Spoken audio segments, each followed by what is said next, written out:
আমাদের রাজ্যের মুখ্যমন্ত্রী গুন্ডাও কন্ট্রোল করেন, স্পিকারও কন্ট্রোল করেন।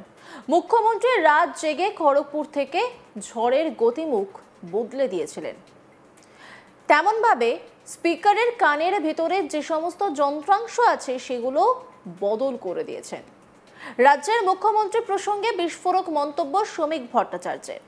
শনিবার বিজেপির রাজ্য সভাপতি শ্রমিক ভট্টাচার্য সাংবাদিকদের মুখোমুখি হন। বিধানসভায় বিজেপি বিধায়কদের ওপর হওয়া হামলার অভিযোগে সরব হন তিনি বলেন, আমাদের রাজ্যের মুখ্যমন্ত্রী গুন্ডাও কন্ট্রোল করেন, স্পিকারও কন্ট্রোল করেন। মুখ্যমন্ত্রী রাত জেগে খড়গপুর থেকে ঝড়ের গতিমুখ বদলে দিয়েছিলেন। তেমনভাবে স্পিকারের কানের ভিতরে যে সমস্ত যন্ত্রাংশ আছে সেগুলো বদল করে দিয়েছেন। কি বলছেন শ্রমিক ভট্টাচার্য, শুনব। উনি পৃথিবীর অষ্টম আশ্চর্য। আমাদের রাজ্যের মুখ্যমন্ত্রী গুন্ডাও কন্ট্রোল করেন, স্পিকারও কন্ট্রোল করেন। স্পিকার কোনটা দেখবেন, কোনটা দেখতে পাবেন না, এটা মুখ্যমন্ত্রী নিয়ন্ত্রণ করে দেন। মুখ্যমন্ত্রী যেরকম রাত জেগে খড়গপুরে থেকে ঝড়ের গতিমুখ বদলে দিয়েছিলেন, একইভাবে স্পিকারের কর্ণপ্রবাহের যে যন্ত্রাংশগুলো আছে ভেতরেও ঈশ্বরের তৈরি করা, ওগুলো বদল করে দিয়েছে। এরপরে তিনি বলেন, পশ্চিমবঙ্গের মানুষ উপলব্ধি করেছেন এই সরকারের আমলে মেধার মর্যাদা দিয়ে কোনো স্বচ্ছ নিয়োগ সম্ভব নয়। পরীক্ষা ব্যবস্থাকে সম্পূর্ণ কুলুষিত করে দিয়েছে তৃণমূল।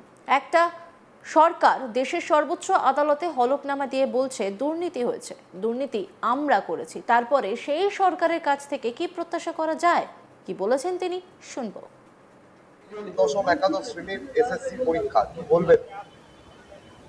দেখুন, সমস্ত পরীক্ষার্থী শিক্ষা ব্যবস্থার সঙ্গে যারা যুক্ত এবং পশ্চিমবঙ্গের মানুষ এটা উপলব্ধি করেছেন যে এই সরকারের আমলে, এই সরকারের তত্ত্বাবধানে মেধার মর্যাদা দিয়ে কোনো স্বচ্ছ নিয়োগ সম্ভব নয়। পরীক্ষা ব্যবস্থাকে সম্পূর্ণভাবে কলুষিত করে দিয়েছে তৃণমূল কংগ্রেস। একটা সরকার যেখানে সর্বোচ্চ আদালত সুপ্রিম কোর্টে হলফনামা দিয়ে বলছে যে দুর্নীতি হয়েছে, দুর্নীতি আমরা করেছি, তারপরে সেই সরকারের কাছ থেকে, তাদের বিভিন্ন সংস্থার কাছ থেকে কি প্রত্যাশা করা যায়? আমরা চাই স্বচ্ছ ভোটার তালিকার মাধ্যমে নির্বাচন হোক, যেখানে ভুয়ো ভোটার ও মৃত ভোটার, জিহাদি, রোহিঙ্গা, জাল আধার কার্ডের সন্ধান পাচ্ছি, তার উপর ভিত্তি করে আমরা তালিকা জমা দিচ্ছি।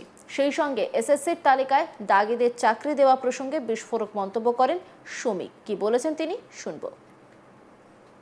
চাই স্বচ্ছ ভোটার তালিকার মাধ্যমে নির্বাচন, আর আমরা আমাদের সংগঠন দিয়ে যেখানে আমরা ভুয়ো ভোটার, মৃত ভোটার, জিহাদি, রোহিঙ্গা, জাল আধার কার্ডের সন্ধান পাচ্ছি, তার উপরে ভিত্তি করে আমরা তালিকা জমা দিচ্ছি। মমতা দাগিদের গ্রুপ সিতে চাকরি দেবেন বলেছেন।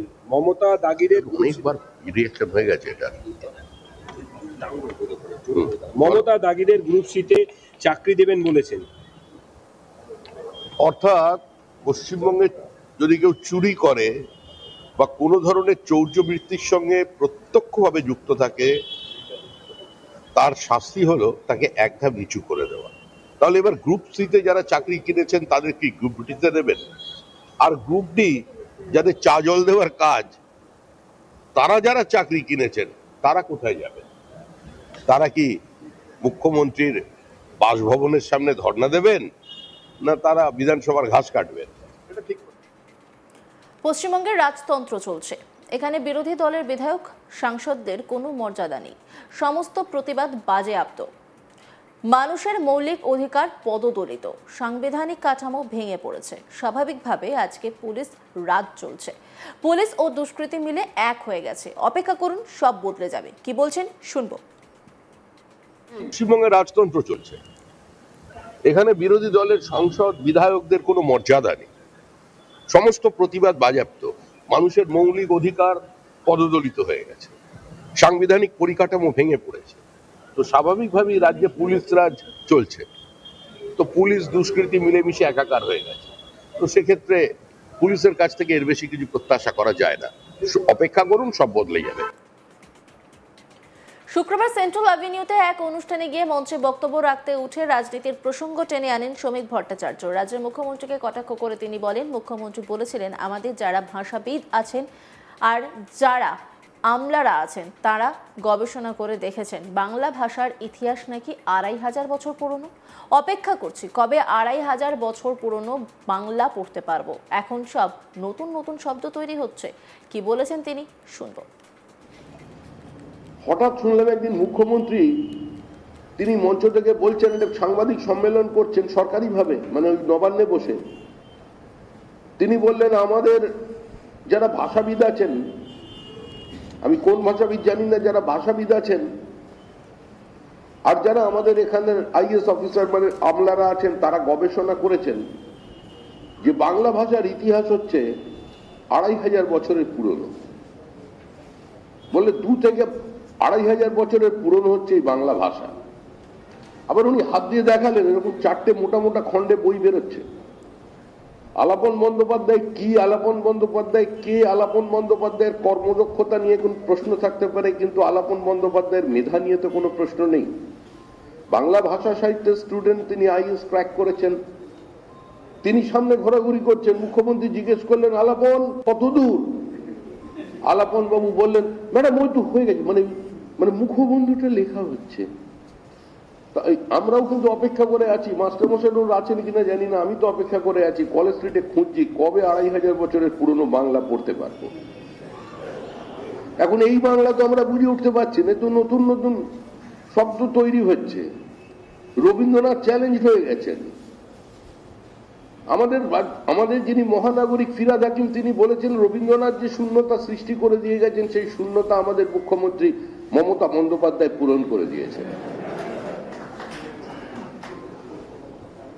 জগন্নাথ দেব চ্যালেঞ্জ হয়ে গেছেন পুরীতে, ওকে ওখান থেকে ধরে দীঘায় নিয়ে এসেছে।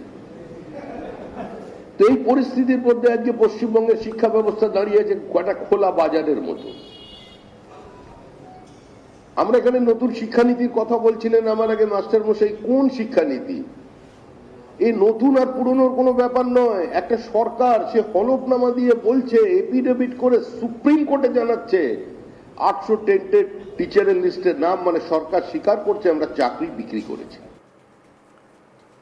আমাদের রাজ্যের মুখ্যমন্ত্রী গুন্ডাও কন্ট্রোল করেন, স্পিকারও কন্ট্রোল করেন। মুখ্যমন্ত্রী রাত জেগে খড়গপুর থেকে ঝড়ের গতিমুখ বদলে দিয়েছিলেন, তেমন ভাবে স্পিকারের কানের ভিতরের যে সমস্ত যন্ত্রাংশ আছে সেগুলো বদল করে দিয়েছেন। কি বলেছেন, শুনবো। উনি পৃথিবীর অষ্টম আশ্চর্য। আমাদের রাজ্যের মুখ্যমন্ত্রী গুন্ডাও কন্ট্রোল করেন, স্পিকারও কন্ট্রোল করেন।